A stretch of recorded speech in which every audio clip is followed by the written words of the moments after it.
Boa noite a todos os ouvintes, amados. Eu quero hoje, nesta noite, compartilhar com vocês algo especial da parte de Deus. Estava orando e o Espírito de Deus colocou no meu coração que eu deveria abordar esse assunto. E eu gostaria que vocês estivessem ligados aí, você que pode, porque a pergunta que mais é feita neste tempo de crise, de pandemia, é se nós devemos continuar sendo dizimistas e ofertantes na casa do Senhor. Então hoje eu queria esclarecer algum assunto com relação a isso, para que você viesse entender que Deus constituiu os pastores.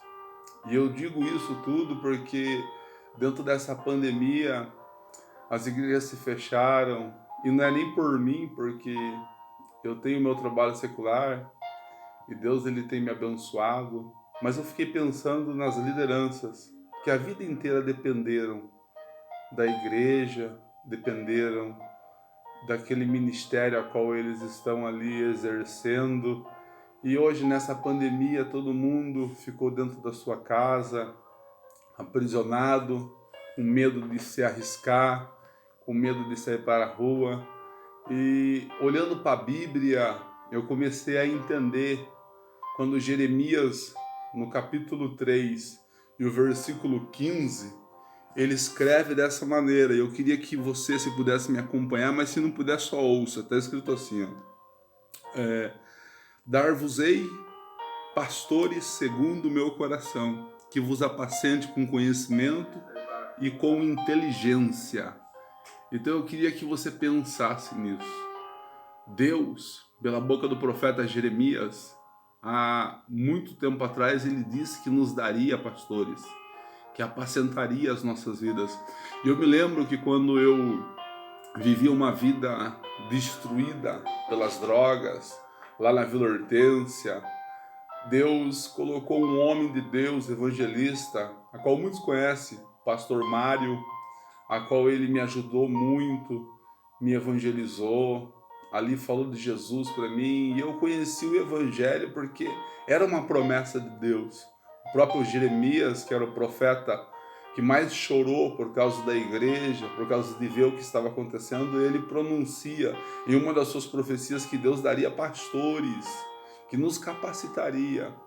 Então, quando eu olho para Jeremias pronunciando esta palavra, eu começo a me lembrar do pastor Mário, eu começo a me lembrar dos pastores que apacentaram, porque ser pastor não é um título a qual a pessoa busca para ser pastor é ser chamado para apacentar, ser chamado para estar na frente de um trabalho, ser chamado para cuidar de pessoas. E eu começo a lembrar dos personagens na Bíblia que foram chamados como Abraão. Abraão foi chamado para pastorear sua família, e através do pastoreio da sua família ele começou a pastorear os rebanhos que ali existiam. Através dele hoje nós somos conhecidos como filho de Jesus Cristo. Nós acabamos nos tornando filhos de Deus por intermédio de Jesus Cristo, porque houve uma promessa sobre a vida de Abraão. E essa promessa que houve sobre a vida de Abraão alcançou Jeremias para que ele viesse pronunciar que Deus levantaria pastores que cuidariam das nossas vidas. Então eu queria que você pensasse nesse momento um pouco também sobre a história de Jonas, que não queria apacentar dentro de Nínive, mas que Deus leva ele para apacentar Nínive. E quando ele chega dentro de Nínive, ele tem que corresponder com aquilo que Deus tinha colocado dentro do coração dele, pregar o evangelho. Ainda que ele tivesse ódio daquele povo, Deus faz ele entender no capítulo 4, em seus últimos versículos, que aquele povo não tinha discernimento, não conseguia discernir a mão direita da mão esquerda, então era um povo que estava perdido. Então Deus levantou um pastor que não conseguia entender, mas que ele entenderia futuramente. Também olho para a história de Paulo, para a história de Isaías, olho também para a história de todos aqueles que vieram após isso tudo, porque eles não quiseram ser. Olha para Paulo, vamos colocar Paulo na história. Olha para Isaías primeiro antes de eu falar de Paulo. Isaías tinha tido uma grande perca na vida dele. E de repente ele ouve do céu uma chamada, a qual fala para ele que ele deveria estar tomando uma posição. Ele cai no chão como morto. E quando ele cai no chão como morto, um anjo vai até ele, fala com ele, faz ele entender que Deus tinha uma obra, que Deus tinha um projeto. Vamos para Paulo, indo para matar os cristãos. Não sei de onde ele caiu, mas a Bíblia diz que ele caiu. E quando ele cai no chão, ele ouve uma voz. E a voz diz para ele que ele estava perseguindo a igreja, que era Jesus Cristo. Porque ele pergunta, quem está aí? Eu sou Jesus Cristo, a quem tu persegues? E a voz ainda diz para ele assim, porque a voz era Jesus, duro é para ti recalcitar dos meus aguilhões. Deixa eu te falar uma coisa aqui nesta noite. Recalcitar significa tentar fugir, não tem para onde ir. Aguilhão era um ferro pontiagudo. Jesus estava dizendo, eu te marco hoje, Paulo, porque a partir de hoje você será o meu apóstolo. Jesus não disse que ele seria apóstolo naquele momento, mas Jesus estava mostrando para ele assim, eu vou mostrar para você o que é sofrer pela minha obra, o que é sofrer pela minha chamada. Então ele não escolheu, ele foi chamado. E todos os que são chamados, eles são vocacionados para cuidar de pessoas. E cuidar de pessoas não é fácil. Agora nós chegamos em um momento de crise, em um momento a qual todos estão olhando para o coronavírus, ou essa doença que veio para destruir, que fez com que todos nós viéssemos ficar dentro das nossas casas. As portas das igrejas foram fechadas. E a minha preocupação é, e esses homens que não são aposentados, que não têm uma condição financeira? Porque todo mundo olha para as grandes igrejas, todo mundo olha para os grandes templos, onde existem homens que têm nome, que têm iate, que têm carro. Eu não estou aqui para falar mal da igreja de ninguém. Cada um é cada um e cada um dará conta naquele grande dia. Mas eu começo a olhar para essas igrejas, desses pastores que lutam, dão o seu sangue para conseguir trazer uma alma para a casa dele. E agora? Coloca a mão na tua consciência e pensa, como eles sobreviverão? Deus vai descer do céu para dar para eles aquilo que eles precisam, porque a mente de todos nós é essa. Não, Deus vai suprir. Mas quem Deus usará para suprir? Seria o seu dízimo? Seria a sua oferta? E eu queria trazer para você dentro da Bíblia, porque quando nós olhamos para o Velho Testamento, alguns dizem assim, não existe mais pastor no Novo, mas eu quero provar para você hoje dentro da Bíblia, para que você entenda que, além de Jeremias está dizendo que Deus levantaria pastores, vou ler de novo para você entender. Dar-vos-ei pastores segundo o meu coração, que vos apacente com conhecimento e com inteligência. Você acha que esse texto estava falando para que Deus daria pastores para apacentar ovelha, para que ela viesse a ser inteligente? Uma ovelha que não tem raciocínio, uma ovelha que não consegue discernir nada. Deus está falando de seres humanos. Deus está falando assim, vou levantar pastores para apacentar os seres humanos. Aí nós vamos para a carta qual Paulo escreve à igreja de Efésios, capítulo 4 e versículo 7, e nós vamos ler assim, ó. E a graça foi concedida a cada um de vós, a cada um de nós, segundo a proporção do dom de Cristo. Por isso diz, quando ele subiu às alturas, levou cativo o cativeiro e concedeu dons aos homens. Ora, que quer dizer subiu, senão que também havia descido até as regiões inferiores da terra. Aquele que desceu e também, ao mesmo tempo, subiu acima de todo o céu para encher todas as coisas. E ele mesmo concedeu uns para apóstolos, outros para profetas, outros para evangelistas e outros para pastores e mestres. Vou repetir o capítulo. Carta a qual Paulo escreve a Efésios, capítulo 4, e o versículo 11, que é o mais exato daquilo que eu quero passar em informação para vocês. Deus constituiu pastores, mestres, evangelistas, profetas, Para quê? Eu vou continuar lendo para você entender. Com vista ao aperfeiçoamento dos santos, para o desempenho do seu serviço, para a edificação do corpo de Cristo, até que todos cheguem à unidade da fé e do pleno conhecimento do Filho de Deus, a perfeita varonidade, à medida da estatura da plenitude de Cristo, para que não mais sejamos como meninos agitados de um lado para o outro e levados ao redor por todo o vento de doutrina, pela artimanha de homens, pela astúcia que induzem ao erro. Eu queria que você pensasse agora. Um pastor, ele tem uma função, e essa função é apacentar. Esse pastor tem que tomar cuidado com o que você ouve. Esse pastor tem que dar alimento para você. Olha só o que Paulo nos ensina. Esse pastor, ele tem uma exclusiva função dentro da vida dele. Por quê? Como eu disse, ele é chamado. E quando o pastor é chamado, ele tem amor por aquilo que ele faz. Então esse amor que está dentro, na vida desse pastor, vem para que o nome de Deus venha a ser glorificado. Porém, por detrás, existem lobos, devoradores, homens que querem levar você a doutrinas errôneas. Eu fico triste quando eu vejo pessoas que não têm pastor, pessoas que estão vindo para a igreja e não querem saber de obedecer às suas lideranças. Eu também já tive esses momentos na minha vida. Eu batia no peito e falava, não, eu vou sozinho.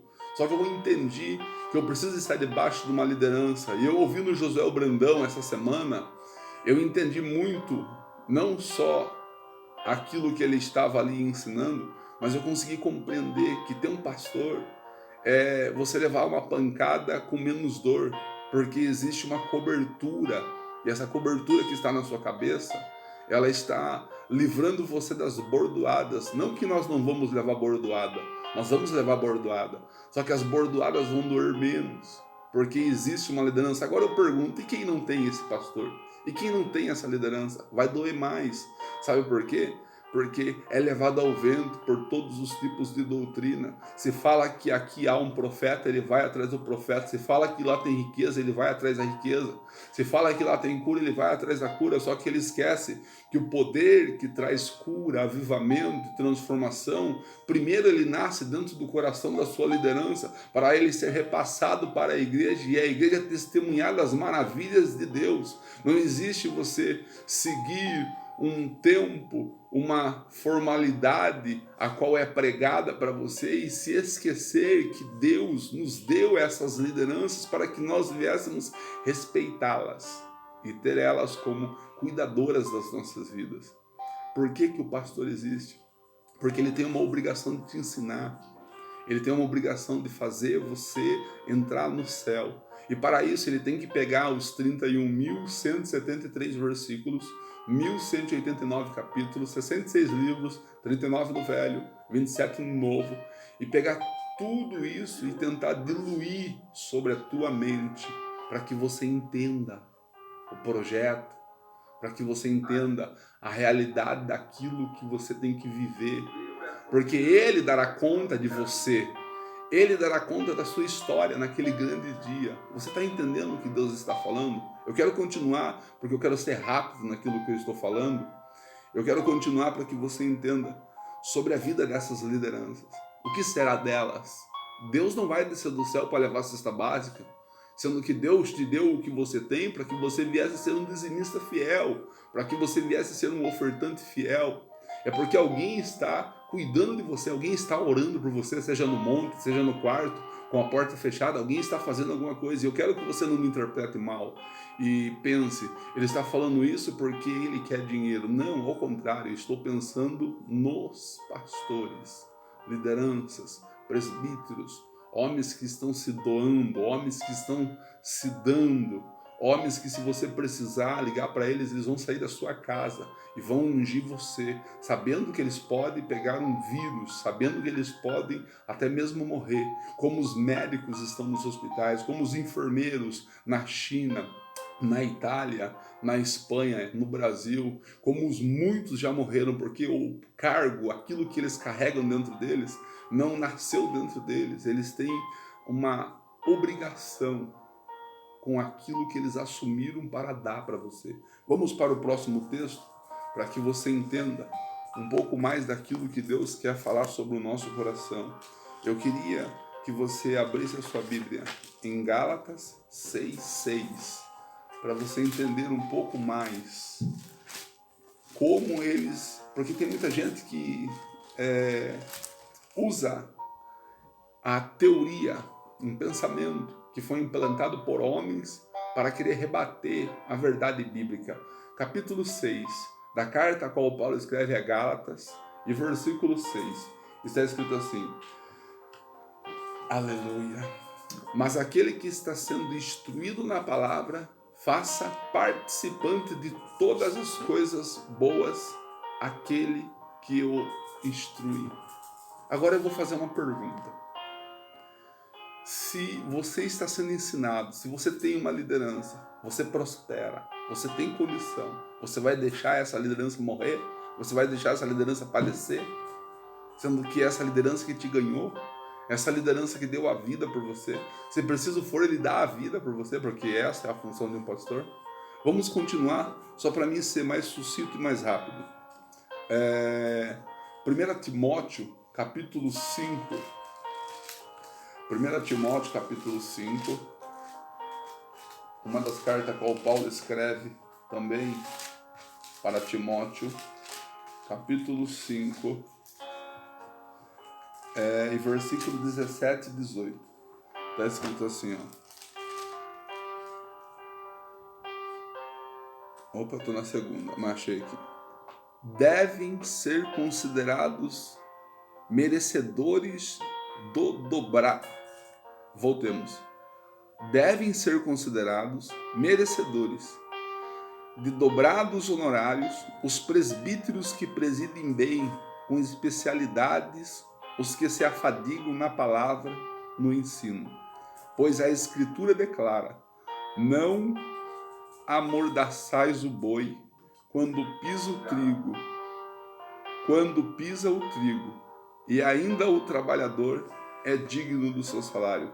Ainda dentro desse texto, Paulo ensina a igreja de Coríntios, primeira carta aos Coríntios, do capítulo 9, me perdoe, do versículo 1 ao versículo 14, Paulo ensina dessa maneira, presta atenção. Não sou eu porventura livre? Não sou eu apóstolo? Não vi Jesus nosso Senhor? Tudo pergunta que ele está fazendo. Acaso não sois fruto do meu trabalho no Senhor? Outra pergunta. Se não sou apóstolo para outros, certamente sou para vós, porque vós sois o selo do meu apostolado no Senhor. Presta atenção que Paulo estava dizendo à igreja de Coríntios, porque não consideravam ele, não acreditavam naquilo que ele era, naquilo que ele fazia. Existia uma briga naquele lugar, por causa daquilo que Paulo pregava. Mas Paulo estava mostrando para aquele povo: olha, eu sou muito mais do que isso que estão dizendo. Mas ele não aceitava, ele não se vangloriava, porque ele era humilde. E assim tem muitos pastores hoje. Mas vamos voltar. E também não temos nós, voltemos, versículo 3. A minha defesa perante os que me interpretam é esta: não temos nós o direito de comer e beber, e também o de fazer-nos acompanhar de... Cantando, como é que tá? Caiu aí?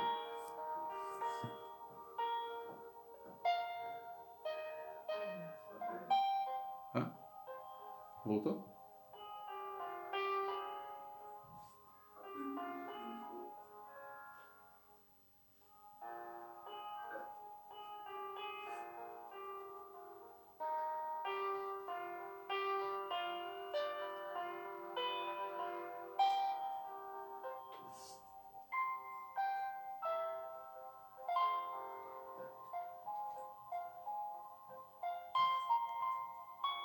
Oh, glória.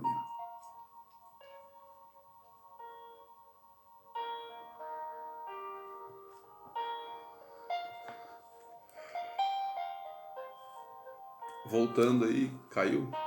Mas vamos lá continuar. A minha defesa perante os que me interpretam é esta: não temos nós direito de comer e beber, e também de fazer-nos acompanhar de uma mulher irmã, como fazem os demais apóstolos e os irmãos do Senhor e Cefas? Ou somente eu e Barnabé não temos direito de deixar de trabalhar? Quem jamais vai à guerra à sua própria custa? Quem planta a vinha e não come do fruto?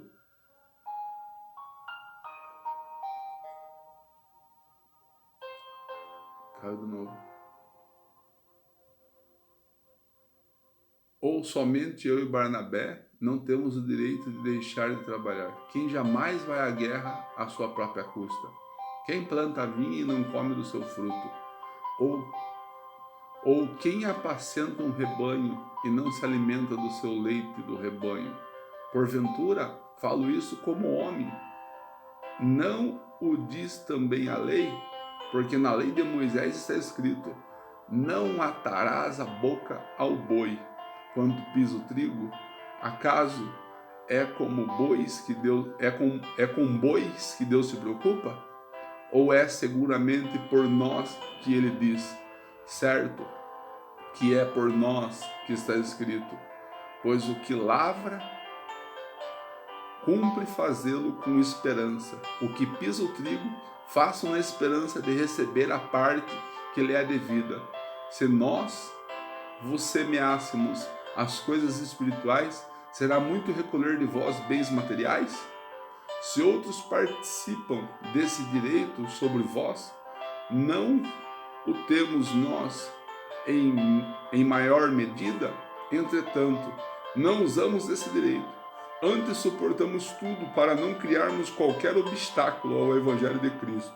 Não sabeis vós que os que prestam serviço sagrado do próprio templo se alimentam? E quem serve ao altar, do altar tira o seu sustento? Assim ordena também o Senhor aos que pregam o Evangelho, que vivam no Evangelho. Então temos base bíblica para quebrar todas esses pensamentos diabólicos que são contra a igreja. Pense naqueles anciões que deram a sua vida, que gastaram o seu tempo. Pense nos novos que também assumiram o episcopado e que estão tentando dar lugar para o Espírito Santo. Existe um escritor que ele escreveu dessa maneira. O nome dele é John Giorgetti. No seu livro, O Pregador, Sua Vida e Obra, ele diz que todas as portas estão abertas, mas só anseia entrar pela porta do ministério. Deixa eu fazer você entender. O pastor que é chamado, o líder que é chamado, seja apóstolo, pastor, presbítero, diácono, ele tem muitas oportunidades, mas ele não consegue fugir daquilo que está queimando o coração dele. O coração dele queima por almas, é como eu. O meu coração queima pelo presídio, o meu coração queima em pregar para preso, o meu coração queima para pregar para dependente químico, o meu coração queima para mim fazer cultos ao ar livre. Essa é a minha vontade. Então eu olho para dentro do coração desses pastores que se entregaram e hoje estão passando esse momento difícil. Que vocês que são ovelhas, não se esqueçam, mas eles precisam da tua ajuda. Não se esqueçam que eles estão ao seu lado, eles estão orando, eles estão na madrugada, eles estão de jejum, eles estão tentando levar a palavra. Eu acredito que eles estão ligando para vocês. Então pense no que Paulo ensina à igreja de Gálatas, capítulo 6, versículo 6. Aquilo que eles estão te ensinando. Você prosperou com os ensinamentos deles. Você teve uma vida. E agora? O que eles vão fazer? Sendo que o seu dízimo e a sua oferta não entram mais. As igrejas estão de porta fechada. Ajude. Ajude a sua liderança. Ajude aqueles que te amaram. Ajude aqueles que têm o amor de Cristo na vida. Dê o seu melhor. Porque Deus é conosco. Eu quero fazer uma oração. E eu gostei de gravar vídeo, tá? É o primeiro que eu faço, já que não pode fazer culto mais. Então, eu acho que eu vou estar abordando alguns temas aí, assim, dependência química, ajudando as famílias com palavras que vão trazer algum tipo de estrutura para você. E se você quiser me acompanhar, não só o Facebook, também eu tenho um canal no YouTube, vai estar lá gravada essa mesma mensagem, tá? e você pode nos acompanhar. Então eu quero orar por você agora. Tá eu e minha esposa aqui, ela está só ali no sofá sentada. Fez um feijãozinho muito bom, que tá cheiroso, nós já vamos jantar já, mas eu queria orar por você. Querido Deus, diante da tua presença, eu não sei quantos que estão me ouvindo, mas desde o início, Deus da glória, daqueles que pararam para ouvir, aqueles que apenas passaram para ouvir e deixaram um joinha, que o seu Espírito Santo venha guardar, venha libertar, venha transformar, venha dar a eles, ó Deus da glória, um coração generoso e abençoado por aqueles a qual deram a sua vida toda, o seu sangue. Que o teu Espírito ajude, Pai, cada um de nós a passar por essa etapa do coronavírus e passar, ó Deus da glória, de cabeça erguida, independente do que está sendo pregado, ó Deus da glória.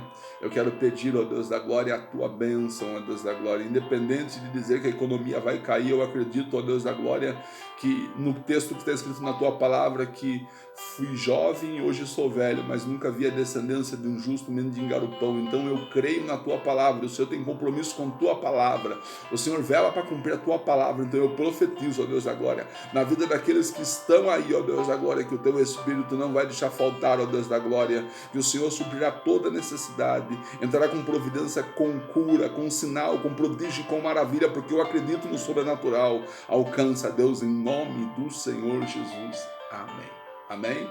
Deus abençoe a todos. Obrigado.